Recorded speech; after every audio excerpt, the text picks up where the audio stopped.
Why does it seem like AI Max is matching against my existing keywords? I'm Ginny Marvin. Welcome back to another community Q&A episode of Ads Decoded.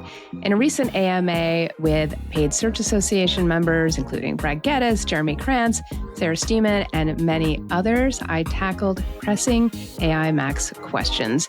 They did not hold back. I'm sharing several of the top questions from that conversation today, including a rapid fire round at the end. But first, in case you missed the news, we are shifting the auto migration deadline of dynamic search ads to AI Max to February 2027, clear of the Q4 busy season. We heard your feedback loud and clear that you need more time. Now, that definitely does not mean to put it out of mind or put it off to the last minute.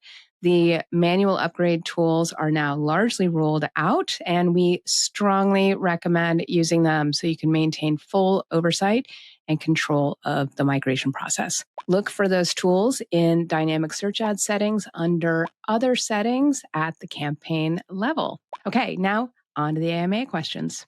Brad Geddes asked about restructuring before migrating. He asked, is it recommended to use a dedicated campaign for the old DSAs since you want to target URLs more than keywords, or do you recommend mixing both keyword and URL targeting ad groups in the same campaign? Why? So this is a great question. We recommend preserving your current campaign structure and using the upgrade tools rather than restructuring before you migrate. And there are a few reasons for this. First, this is an in-place upgrade, which means that the ad group ID remains exactly the same, your historical data is preserved, and you avoid triggering cold start learning periods. And second, unsupported criteria like categories and page contains are brought over as read only. Once you upgrade, they will continue to function. You can pause or delete them, but you cannot edit them. Third, the upgrade tools will ensure that your DSA ad groups automatically map to your responsive search ads. You can always consider potential restructure changes after migrating and watching your performance for a period, but prioritize migration over restructuring. All right, next question. With URL expansion, the biggest issue I've run into is when the ad groups use geographic keywords. AI Max will suddenly send San Jose plumber search terms to the NYC plumber page. What's the best way to mitigate these issues? This is what location of interest at the ad group level is designed to address, even when you've already got geographic terms included in your keywords. If you have final URL expansion turned on and you're bidding on New York City plumber keywords, you need to add New York City at the ad group level location of interest to ensure that keywordless matches adhere to that specific location. Note that the location mentioned in a user search query is prioritized. If they don't mention a location, but location is detected, say a near me query, the system uses the searcher's physical location. Keep in mind that using location of interest improves matching accuracy, but it will lower traffic. Don't ignore ad group level locations of interest. It's the best way to ensure that AI Max matches the location intent for both keyword and keywordless matching.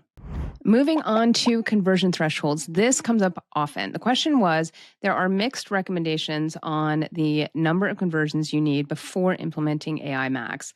Is there a threshold? Does it depend on target CPA versus target ROAS bid strategies?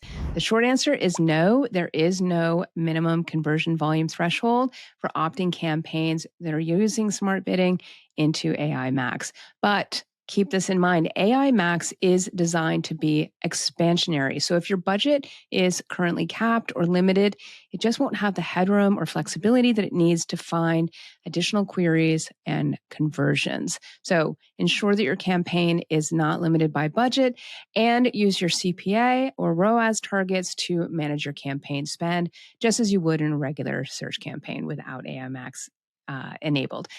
If you're still concerned about not having enough conversion volume, consider bidding to an earlier conversion in your customer journey. You just want to make sure it's still a good signal of quality.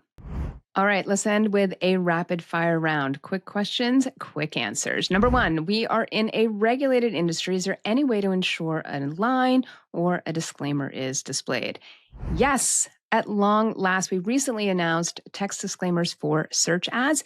These are campaign level assets that are guaranteed to show in the first description line of your responsive search ad, even when final URL expansion is on. These are rolling out now. Question 2, if I have both a PMax and AI Max running with final URL expansion on, which campaign wins the right to serve a keywordless match for a new conversational query? Comes down to ad rank. The one with the highest ad rank wins. All right, question 3, why does AI Max occasionally match against my broad match keywords in the same ad group? Isn't that redundant? This can happen when AI Max provides a better ad. And remember, an ad is the asset combination plus the landing page to actually win you the auction. While the same keyword with a different ad would have lost the auction and not shown. And that'll do it for this episode. As always, keep the questions coming. Email me at adsdecoded@google.com. Find me on LinkedIn at Ginny Marvin or over on X at Ads Liaison. Until next time.